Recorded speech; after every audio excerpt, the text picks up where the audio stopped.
যাই ওর সাথে আমার লাস্ট কথা হয়েছিল 5টা 32-এ। হ্যাঁ, 19 তারিখে 5টা 32-এ আমি ফোন দিলাম, বললাম আম্মু আমি এলাকায় আছি, সন্ধ্যার আগে আসবো। তখন এরকম নিরিবিলি, কোনো শব্দ ছিল না, কিছু ছিল না। আমি মনে করছি হয়তো কোথাও বাসার আশেপাশে আছে। আমার সাথে কথা বলার হয়তো 5-10 মিনিট পরেও গুলি লাগে। তারপর 6টা 23-এ আবার ফোন দেই। কে রিসিভ করছে আমি জানি না, 3 সেকেন্ড আমি শুধু এ পাশ থেকে বলে গেছি তোমার বাবা বাসায় আসছে, তুমি তাড়াতাড়ি আসো। 3 সেকেন্ড পর ফোন বন্ধ। তখন তো আমি পাগলা হয়ে গেছি যে আমার ছেলের ফোন বন্ধ কেন। মেঘ বলি আমি দুইজনে ফোন দেওয়ার জন্য, তার বন্ধু বান্ধব কারোই ফোন পাই না। RICL TMX, যুগের পর যুগ স্থাপনা থাকে মজবুত। এরকম হতে হতে মাগরিবের নামাজ আসছে, মাগরিবের নামাজ পড়লাম, জানি না কি পড়ছি ভুলভাল পরে এই রুম থেকে ওই রুমে গেছি। এর মধ্যে আমার ফোনে ফোন আসছে, একটা আননোন নাম্বার থেকে মেয়ে ধরছে, বলছিল যে রিয়াদের আপনি কে হন? বলছে বোন। বলছে মনসুর আলী মেডিকেলেও এমার্জেন্সিতে আছে, ওর মাথায় হেভিলি ইনজুর, আপনারা আসলে ভালো হয়। ওই রুম থেকে ওই রুম আর যাইতে পারতেছিল না, কথা বলতে পারতেছিল না। বলছিল আব্বু আব্বু, ওর বাবাও একটু আগে আসছিল, আব্বু আব্বু জয়ের এরকম মাথায় ইনজুর হয়েছে, যাইতে বলছে। তারপর আমি চিৎকার দিয়ে বোরখাটা নিয়ে সিঁড়িতে নামছি আর বোরখা পড়ছি। আমরা দুজনে গেলাম, অনেক আশা নিয়ে গেছিলাম যে আমার বাচ্চাটা, আমার ফোন দিছে হয়তো আমার বাচ্চার হাতে পায়ে কোথাও লাগছে, আমার বাচ্চা ভালো আছে। আল্লাহর কাছে অনেক দোয়া করতে করতে গেছিল, কিন্তু ওখানে যায় ভাবিনি যে আমার বাচ্চা নিথর দেহ পড়ে থাকবে আমার সামনে। আমি বলছিলাম আমার ছেলে কোথায়, আমার ছেলে দেখা লাগে। সবাই নার্সেরা আমার ধরে বসায়, বলছে বসেন আন্টি, আপনি পানি খান, আছে আপনার ছেলে আছে, আপনি বসেন। একটা মা একটা ছেলে নিয়ে সামনে বসেছিল, মনে হয় ও আহত ছিল। আমি ওই দিকে যাচ্ছিলাম আর বলছিলাম মনে হয় আমার ছেলে এখানে আছে, না ওরা আমাকে শুধু বসায় রাখতেছে, কয়েকজনে ধরে রাখছে।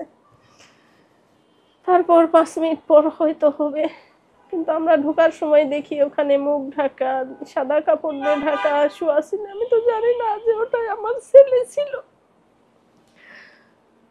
তারপর 5 মিনিট পর ডাক্তার এসে বলছিল মা আপনার ছেলে তো নাই, আপনার ছেলে তো শহীদ হয়ে গেছে।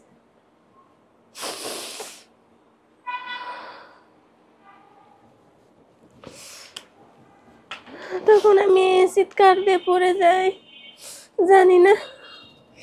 তারপর আমি বলছিলাম যে ওটা আমার ছেলে নাও হতে পারে, আমাকে আগে দেখা, আমাকে দেখান, ওটা আমার ছেলে নাও হতে পারে। কিন্তু আমার দেখাই নাই। ওর বাবার ছবি দেখাইছে, ওর বাবা বলছে হ্যাঁ এটাই আমার ছেলে। কান্না আসে নাই, আমি কান্না করি নাই, আমি 5 ওয়াক্ত নামাজেই কাঁদি। আমি আল্লাহর কাছে বলি আল্লাহ দুনিয়াতে একসাথে থাকতে পারলাম না, জান্নাতে আমাদেরকে একসাথে রাখো, ওই বাচ্চার ওসিলায় আমার জান্নাতের অধিকারী করে নিও, একসাথে যেন আমরা জান্নাতে থাকতে পারি। আমার বাচ্চাকে শহীদ বলে কবুল করে নিও, আমার বাচ্চাকে শহীদি মর্যাদা দান করো, আমার বাচ্চাকে জান্নাতুল ফেরদৌস দান করো, আমার বাচ্চাকে জান্নাতের নাজ নিয়ামত দিয়ে ভরে রাখো, আমার বাচ্চাকে জান্নাতে 70 হুর আমার বাচ্চার খেদমতে রাখো, আমার বাচ্চাকে জান্নাতে যেন আল্লাহ বিয়ে শাদী সংসার পাতায় দেয়, আমার বাচ্চার কবর যেন প্রশস্ত করে দেয়, আমার বাচ্চার কবরে যেন নূরের বাতি দেয়, আমার বাচ্চার কবর যেন বেহেশতের বাগিচা করে দেয়, বেহেশতের টুকরা করে দেয়। যত বাচ্চা শহীদ হয়েছে সবাইকে যেন আল্লাহ শহীদ বলে কবুল করে নেয়, সবাইকে যেন শহীদি মর্যাদা দান করে, সবাইকে যেন জান্নাতুল ফেরদৌস দান করে, হাসান হোসেনের কাতারে রাখে। আল্লাহর কাছে দুনিয়াতে কোনো চাওয়া নেই, যত চাওয়া পাওয়া সব আল্লাহর কাছে। আমার আল্লাহর কাছে যে আমি ন্যায় বিচার চাই, সব চাওয়া পাওয়া আমার আল্লাহর কাছে, আর কোনো চাওয়া আর দুনিয়াতে আর কোনো চাওয়া নেই। দুনিয়াতে একটাই চাওয়া ছিল বাচ্চা দুইটা নিয়ে থাকা, কিন্তু সেটা তো ভাগ্যে হয় নাই।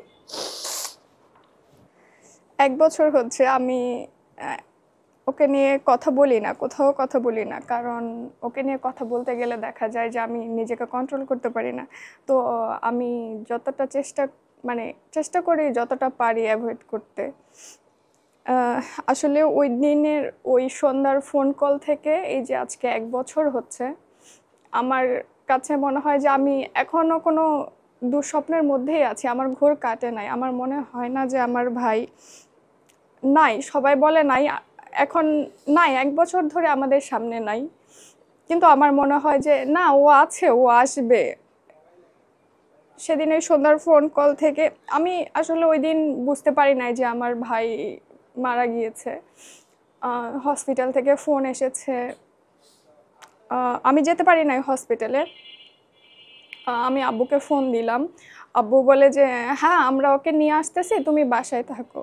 তো আমি ভাবছি হয়তো বা একটু ব্যথা পেয়েছে, ও চলে আসবে। তো আসলে আমি ওকে জড়ায় ধরবো, জড়ায় ধরে বলবো যে হ্যাঁ তুই কেন এরকম করিস, কথা শুনিস না, এখন ভয় পেয়ে গেছিলাম।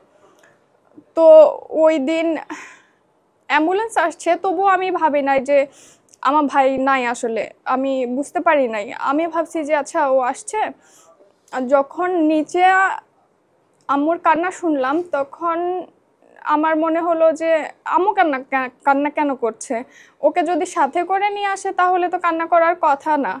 আমি দৌড় দিয়ে নিচে গেছি, যে আম্মু কন্টিনিউয়াসলি বলতেছে মা ভাই তো আর নাই। আমি তো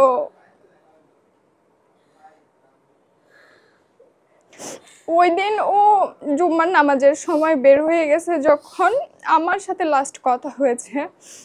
আহ, ওকে আমি বলতেছিলাম যে আম্মু টাকা দিবে, মসজিদে টাকা দিবে, নিয়ে যা।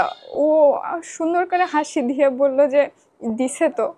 লাস্ট এই কথাটাই আমি ও আমি অনেক ফেন্ট হার্টেড মানুষ একজন, আমি ভায়োলেন্স নিতে পারি না কোনো কিছু।